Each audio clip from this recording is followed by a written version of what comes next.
नमस्कार मित्रांनो. मी स्वाती तोरसेकर एशा पृथ्वीमध्ये तुमचं स्वागत करते. काश्मीरमध्ये निवडणुका जाहीर झालेल्या आहेत. आपल्याला माहितीये की खरं म्हणजे यावर्षी हरियाणाच्या सोबत महाराष्ट्राच्या निवडणुका व्हायच्या होत्या. परंतु आता जम्मू काश्मीरच्या निवडणुका या हरियाणाच्या सोबत घेतल्या जाणार आहेत. आणि महाराष्ट्राची निवडणूक जी आहे ती लांबणीवर पडली असं म्हणता येत नाही. कारण त्याला सुद्धा 26 नोव्हेंबर ही तारीख आहे. त्याच्या अगोदर त्या जाहीर होतील अशी सार्वत्रिक जी चर्चा आहे ती खरी आहे. काश्मीरमध्ये निवडणुका अचानक का जाहीर झाल्या असा खरा प्रश्न पडतो.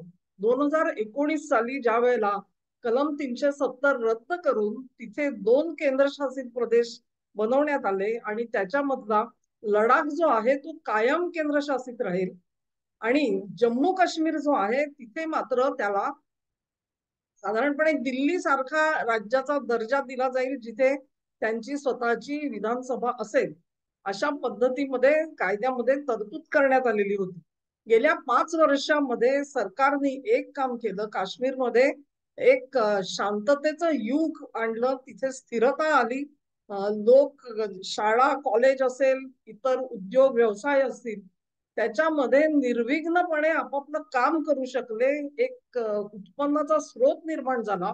असं म्हटलं जातं की काश्मीरमध्ये आजच्या घडीला जवळजवळ 1 ते 1.5 कोटी पर्यटक जात आहेत दर वर्षाला आणि त्यातून येणारं जे उत्पन्न आहे ते एक स्थैर्य देऊन गेलेलं आहे. ही सगळी परिस्थिती अशी असताना गेल्या वर्षी म्हणजे 2023 साली सर्वोच्च न्यायालयामध्ये एक अर्ज दाखल करण्यात आला आणि त्याच्यामध्ये काश्मीरमध्ये सरकार निवडणुका का घेत नाही अशा सगळ्या ह्याचा उहापोह झाला.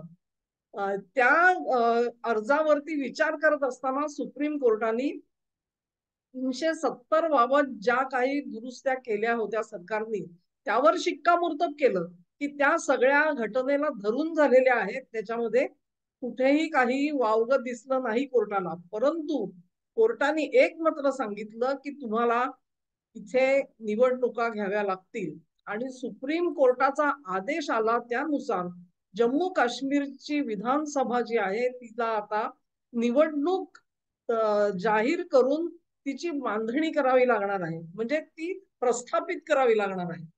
फेब्रुवारी महिन्यामध्ये या वर्षीच्या ओमर अब्दुल्ला यांनी एक स्टेटमेंट दिलेलं होतं की काश्मीरमध्ये निवडणुका घ्या असं सांगण्याचा आदेश सुप्रीम कोर्टाने देईपर्यंत केंद्र सरकारने कुठलीही हालचाल केलेली नव्हती.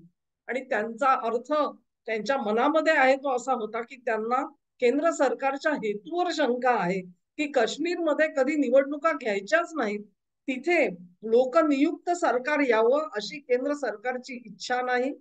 इथल्या जनतेच्या भावनांनुसार त्यांच्या इच्छा आकांक्षांचं प्रतीक असलेले लोकप्रतिनिधी जर का इथे राज्यावर बसले तर ती केंद्रासाठी एक मोठी अडचण होईल आणि म्हणून ते ती टाळत आहेत अशा प्रकारचा आशय असलेलं हे विधान होतं. आजच्या घडीला ज्यावेळेस सुप्रीम कोर्टाने हा आदेश दिलेला आहे त्याचं पालन तर केंद्र सरकारला करायला पाहिजे आणि त्यानुसार या निवडणुका जाहीर झालेल्या आहेत. एकदा निवडणुका जाहीर झाल्यानंतर मित्रांनो तिथे सगळे जे नागोबा बसलेले आहेत त्यांनी फणावर काढलेला आहे. आणि मग आपल्याला माहिती आहे की ते फारुख अब्दुल्ला असतील किंवा मुफ्ती मोहम्मद यांची कन्या मेहबूबा मुफ्ती या दोघांनीही कलम 370 आम्ही परत एकदा रिस्टोअर करू ह्याच्यासाठी आग्रह धरलेला आहे. त्यांचे जे कोणी राजकीय सहकारी तिकडे आहेत माझ्या अंदाजाने फारुख अब्दुल्ला यांच्यासोबत आज काँग्रेस आहे. अब्दुल्ला यांची जी मागणी आहे त्याच्यावर काँग्रेसचं म्हणणं काय आहे हे काँग्रेसने स्पष्टपणे नोंदवायला पाहिजे. त्यांना सुद्धा 370 पुन्हा रिस्टोअर करायचं आहे का याचा उहापोह जो आहे तो काँग्रेसला करावा लागेल. आणि तो जर का त्यांनी केला तर काँग्रेसचं अंतरंग काय आहे हे जनतेसमोर आल्याशिवाय राहणार नाही. काश्मीर हा भारताचा अविभाज्य भाग आहे. ह्याच्यासाठी भारतीय संसदेने ठराव केलेला होता नरसिंहराव यांच्या काळामध्ये आणि तो बाध्य आहे सर्वांवरती. तुम्ही जर का राजकीय पक्ष म्हणून या देशामध्ये राहणार असाल तर तो तुम्हाला सुद्धा लागू होतो. अशी परिस्थिती असताना इथे 370चं जे लोढणं आहे ते पुन्हा एकदा सरकारच्या पायामध्ये घालण्याचे हा जे कट कारस्थान चालू आहे, त्या संदर्भाने कुठल्याही सुजाण नागरिकाला चिंता वाटणं ही स्वाभाविक गोष्ट आहे मित्रांनो. आपल्याला पुन्हा एकदा काश्मीरचे प्रश्न निर्माण करायचे नाहीयेत, कारण एकदा 370 सारखं कलम तिकडे असलं की तिथे परकीय शक्तींचा हस्तक्षेप व्हायला लागतो, पाकिस्तान त्याच्यामध्ये नाक घालायला लागतो आणि देशांतर्गत असलेल्या ज्या विघटनवादी शक्ती आहेत त्या सुद्धा त्याच्या मागे उभ्या राहतात. हेच कटू सत्य देशांनी 70 वर्ष बघितलेलं होतं. ह्यामधून मोदींनी त्या देशाची सुटका केली, परंतु ही जी परिस्थिती आहे ती कोणालाही बघवत नाही. सुप्रीम कोर्टाला सुद्धा इतक्या तातडीने ह्या निवडणुका घेतल्या जाव्यात असा निर्णय का द्यावासा वाटला, ही सुद्धा एक मोठी मेख आहे मित्रांनो. कारण काश्मीरमध्ये अजून सुद्धा कायदा सुव्यवस्था परिस्थिती ठीक आहे असं दिसत नाही. खास करून 2024च्या निवडणुकीनंतर मोदी सत्तेवर आले त्यानंतर अशा प्रकारचे हल्ले तिथे कसे वाढलेले आहेत आणि सुरक्षा यंत्रणांवरती कसा भार पडलेला आहे हे आपण रोजच्या रोज बातम्यांमधून बघतो आहोत. अनेक प्रकारे ह्या पॉलिटिकल ज्या तिकडचे पक्ष आहेत त्यांनी वेगवेगळ्या, काही जणांनी तर अगदी काश्मीरी पंडितांना आम्ही 2 बेडरूमचं घर देऊ म्हणून सुद्धा घोषणा केलेली आहे. परंतु ह्या सगळ्या छुप्या आणि फसव्या घोषणा आहेत हे सर्वांना माहिती आहे मित्रांनो. आणि म्हणूनच काश्मीरच्या निवडणुका ज्या आहेत त्या केंद्र सरकारच्या पायामधलं लोढणं आहे. याच परिस्थितीमध्ये ज्या वेळेला अमेरिकेच्या वकिलातीमध्ये काम करणारे काही अधिकारी मंडळी फारुख अब्दुल्लांना जाऊन भेटतात, तेव्हा साहजिकच लोकांच्या मस्तकामध्ये तिडीक गेल्याशिवाय राहत नाही.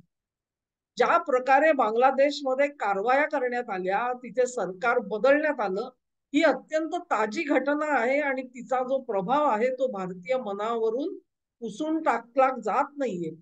यापूर्वीच्या काळामध्ये सुद्धा भारतीय उपखंडामध्ये अशाच पद्धतीच्या घटना घडल्या. भारताने आपले 2 पंतप्रधान गमावलेले आहेत आणि ते अशाच अतिरेकी हल्ल्यांमध्ये गमावलेले आहेत.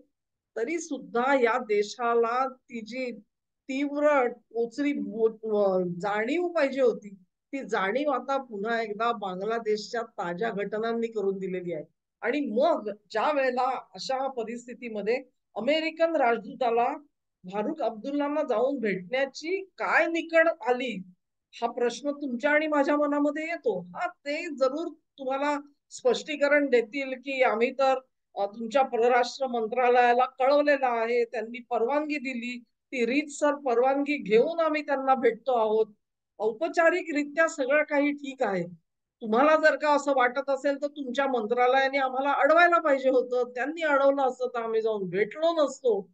हे सगळं जे नाटक आहे, या नाटकाचे अर्थ काय आहेत ते भारतीयांना व्यवस्थित कळतात. अमेरिकनांना जर का असं वाटत असेल की इथली जी बहुसंख्य जनता आहे त्या जनतेला त्यांचे डावपेच कळत नाहीत, तर ते मूर्खांच्या नंदनवनामध्ये राहतायत असं आपल्याला म्हणता येईल.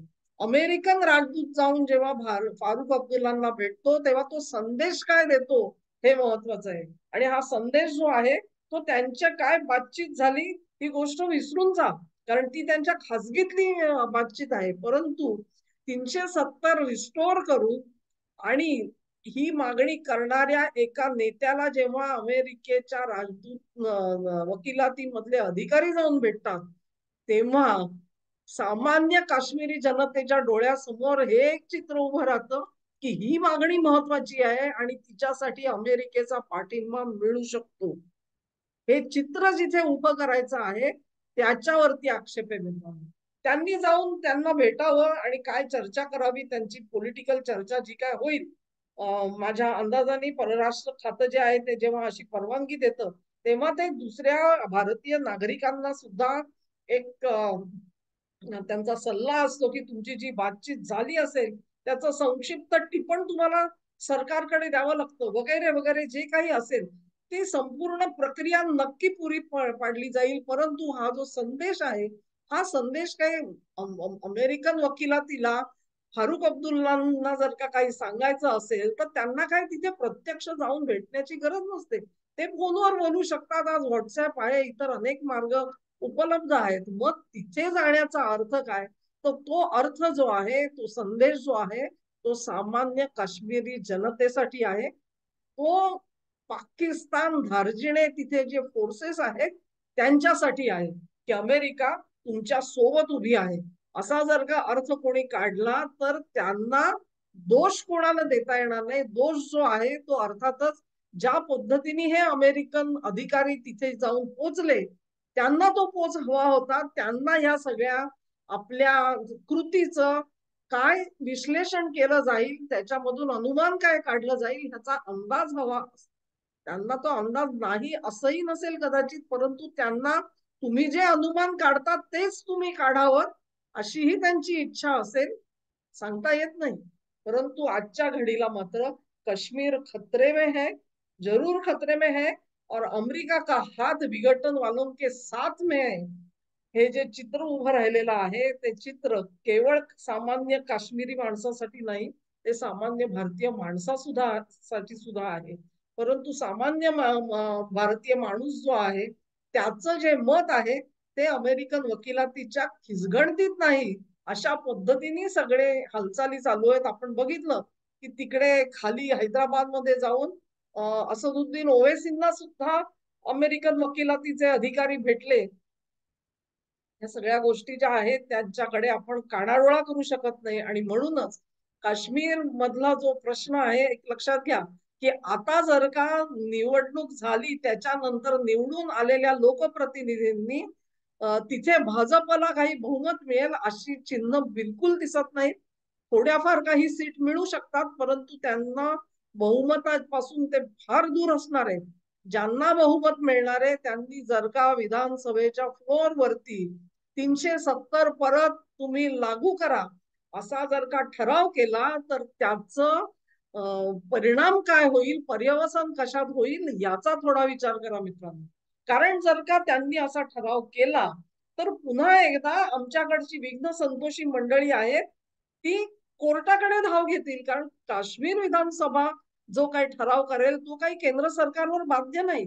पण हा प्रश्न घेऊन ते जर का पुन्हा एकदा सुप्रीम कोर्टात गेले आणि सुप्रीम कोर्टामध्ये जी काही सुनावणी चालते आणि त्या सगळ्याचं जे आपण बघितलं काय होतं आणि काय होत नाही, त्यातून जर का उलट सुलट काही साधक बाधक निघालं तर मग ती मागणी घेऊन इथे गृह कलहाला सुरुवात करता येते. त्याच्यामध्ये खलिस्तान जोडा, मणिपूर जोडा, सीएए जोडा, शेतकऱ्यांचे प्रश्न जोडा आणि आता काय ती जातीनिहाय जनगणना जोडा, संपत्तीचं वाटप जोडा, तेव्हा हे सगळे ढग जमले काळे भवती अशी अवस्था आहे मित्रांनो. त्यामुळे अत्यंत क्रिटिकल काळ चाललेला आहे. मोदी सरकारला चहू बाजूनी घेरलं गेलेलं आहे. ते काही हातपाय गाळून बसलेले नाहीयेत, त्यांनी शस्त्र खाली ठेवलेलं नाहीये, परंतु तरी सुद्धा काळ बिकट आहे आणि आपल्या पंतप्रधानांच्या सोबत